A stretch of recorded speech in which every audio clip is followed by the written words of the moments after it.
Des voitures qui font des 0 à 100 plus vite qu'une Formule 1, aucune aide au pilotage, des sauts et des crashs sur quasiment toutes les courses. Mesdames et messieurs, je ne vous parle pas de WRC, mais bien de rallycross.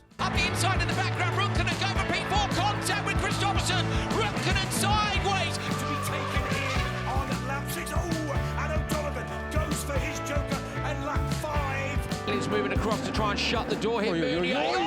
That's an absolute disaster of a start.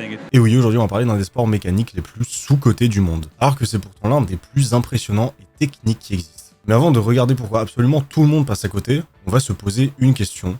C'est quoi le rallycross? Je vais essayer de faire super simple, mais le rallycross c'est comme du rallye mais sur un circuit fermé. C'est un mix entre asphalte et terre, sauf qu'au lieu de courir contre la montre comme en WRC, vous êtes 6 voitures de front à vous rentrer dedans jusqu'au premier virage. Et accessoirement, celui qui ferait le plus tôt, c'est une salope. Pour le bien de cette vidéo, je vais essayer de dire rallycross le plus souvent possible, mais il se peut que je dise RX. Tout simplement parce que c'est comme ça que c'est appelé. Le R c'est pour rallye, et le X c'est croix en anglais simplement, donc rallycross. Et voilà. Bon, et concrètement, un circuit de rallycross, ça ressemble à quoi? En gros, c'est une boucle très courte, moins d'1,5 km, où le revêtement change absolument tout le temps.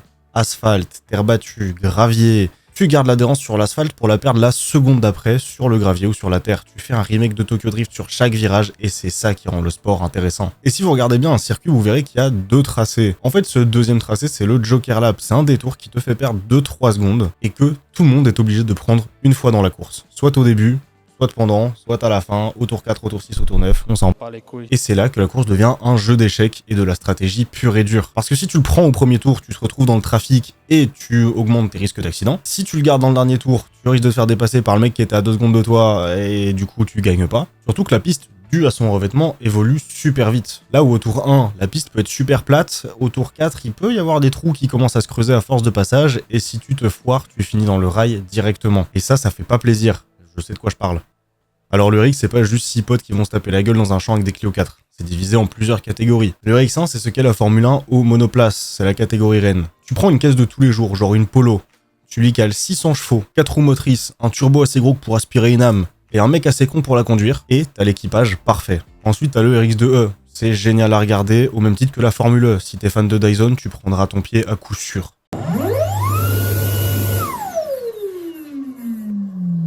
Juste en dessous de ça, t'as la catégorie selon moi la plus fun à regarder, le RX3. C'est des voitures toutes mignonnes, presque inoffensives, avec 250 chevaux en traction. Ce qui leur donne une agilité incroyable. Et les mecs se tapent dessus comme s'ils se devaient de la thune pour le resto d'hier soir, c'est juste une pépite.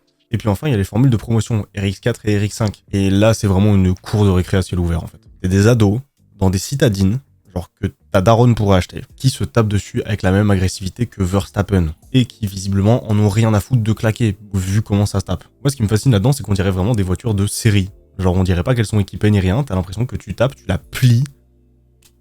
Terminé, bonsoir. Heureusement quand même, comme dans toute discipline sportive, c'est réglementé par la FIA, et c'est très difficile de se faire mal avec ça. Le problème avec cette discipline, aussi fun qu'elle soit, personne n'en parle. Il suffit juste de regarder l'équipe de com, elle est garée.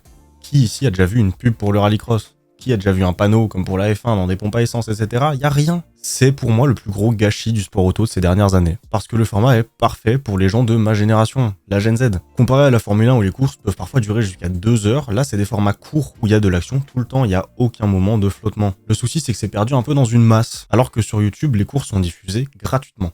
Il n'y a même pas besoin de lâcher un abonnement à 70 balles comme pour F1 TV ou Canal ou peu importe. Le rallycross c'est un peu comme une mine d'or qui est vendue comme à une brocante. Bref, maintenant vous savez ce qu'il vous reste à faire pour les dernières courses de la saison. Moi je vous dis à la prochaine, prenez soin de vous. Ciao.